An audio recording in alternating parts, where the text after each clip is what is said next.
Greetings, ladies and laddies, and welcome back to finally just a simple miniature painting video again. No drama, no overambition, but a whole lot of extravaganza for sure, as I want to take the humble Yeti, one of the blandest looking creatures in known fantasy and folklore, and give it a paint job that'll make sure to attract everyone's eyes on the table. Starting out with a white primer, I first want to showcase the usual way that I reckon most people would approach painting a Yeti, which is with quite the generous amount of black wash. I did try the contrast paint Apothecary White by Citadel as well, but found it lacking in terms of visible results this time. Once the wash is completely dry, we take the brightest white that we got and bring some definition back on the mini by painting all areas that catch the most light here. I'm really overdoing it this time, catching every hair with a fine brush individually, but that's purely because I want to see how far we can really take this approach. Being done with the fur, it's time we come to the details, taking a dark grey for the Yeti's face and the claws on feet and paws.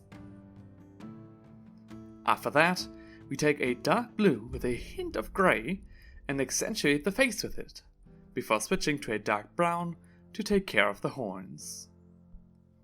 To work out the details here, we trace the individual edges of the horns with a mustard yellow, and after that, emphasize the dotted reflexes of light with a pale beige, which is also a great base color for our Yeti's teeth.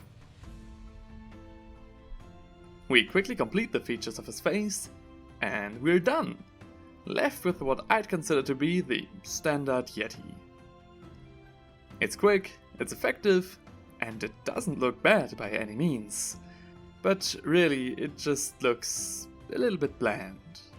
Especially from a distance on the table, this miniature will draw no real attention to it, which is not only a shame, but something that can be changed rather easily. So let's start out fresh, again on a white primer, and try a different method. Of all the colors we could use, I want to start with a dark purple. Yes, purple is the first paint we want to get into the deepest, darkest recesses of the miniature, and sketch out the definition of a silhouette right away. While that's drying, we quickly switch to our dark blue again, and paint the Yeti's face as well as his hands, and then take it back to the fur to paint over the purple areas, letting it slightly bleed into the white. Then we take a really light, icy blue and paint it between the dark parts and the still white fur, before picking our blue glaze to finish the job and blend all of the areas together, leaving only the top parts of the miniature with a pure white. After these handful of steps, we are left with a truly cold looking miniature, but to make him really pop, there's still a little bit of work left, mainly involving our very fine brush again. Picking out all of the individual strands of hair with a pure bright white is definitely the most tedious part of this paint job, and you absolutely, positively don't have to do it like I do here. Now we come to the face and hands, picking out the structures with some light grey accentuations, and blend those in with another light glaze of blue.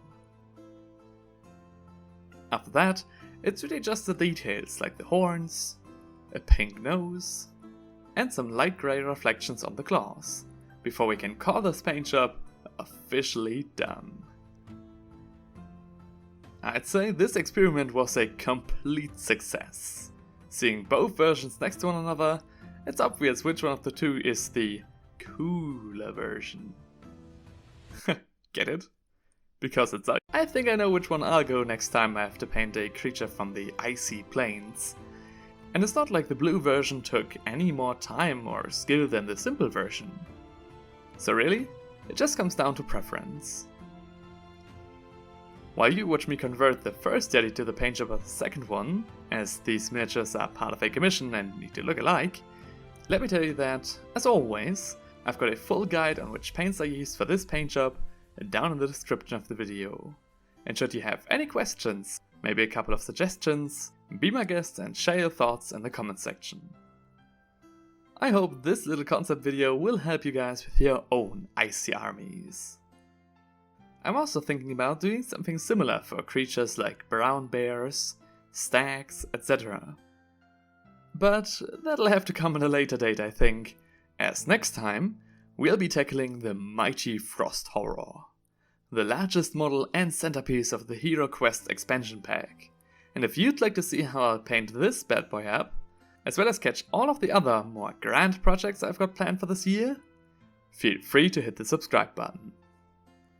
As I am really looking forward to seeing you again in my next video.